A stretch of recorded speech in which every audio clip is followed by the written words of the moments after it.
The UK has recorded its worst quarterly balance of payment figure since 1955, the year such data collection began. This trade performance failure this year 2022 is heaping pressure on sterling in international currency markets.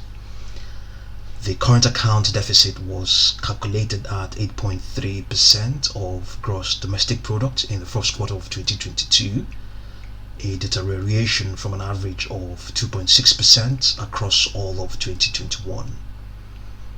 The weak performance of exports and a surge in imports highlights the economic effects of Brexit.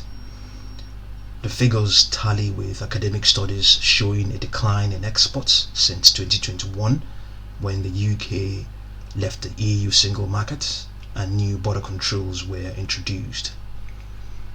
Even when relatively volatile goods such as gold and other precious metals were excluded, the current account deficit still rose from an average of 2.4% of GDP in 2021 to 7.1% in the first quarter of this year, 2022.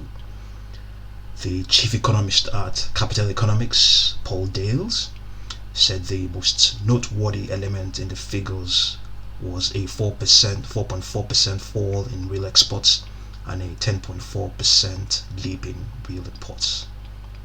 Another economist, the chief economist at Pantheon Macroeconomics, said the UK's dependence on external finance that stemmed from the large current account deficit had seen sterling depreciating sharply as global investors collectively shunned risky assets. As we can evidently see, the broader market, especially in the equity markets, the stock markets, they've all retraced and declined.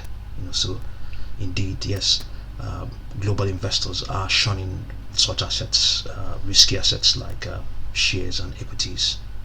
Yes, the pound, which was stable in currency markets yesterday, the 30th of June 2022, has lost more than 10% of its value against the US dollar over the past year, while remaining broadly stable against the euro. The persistent weakness of sterling is also likely to accentuate price rises in the UK, given the country's position as a net importer of goods that are subject to acute cost pressures such as food and energy. Currency fluctuations are less of an issue for the Eurozone and the US because their sheer economic heft makes them more resilient. The Bank of England's governor's admission that there will be a bit more persistence in the rising price of goods in Britain is a view shared by many economists. They point to the mechanics of the energy price cap and its tight labour markets as drivers of the gap. The UK is heavily exposed to soaring energy prices, like Europe, while having an experience similar to the US of excess demand pushing up prices, according to Adam Posson, president of Peterson Institute for International Economics.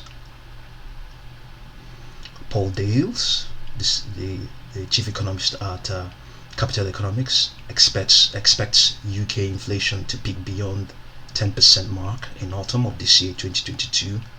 By contrast, inflation in the US and the Eurozone should have begun to fall by then from a lower peak.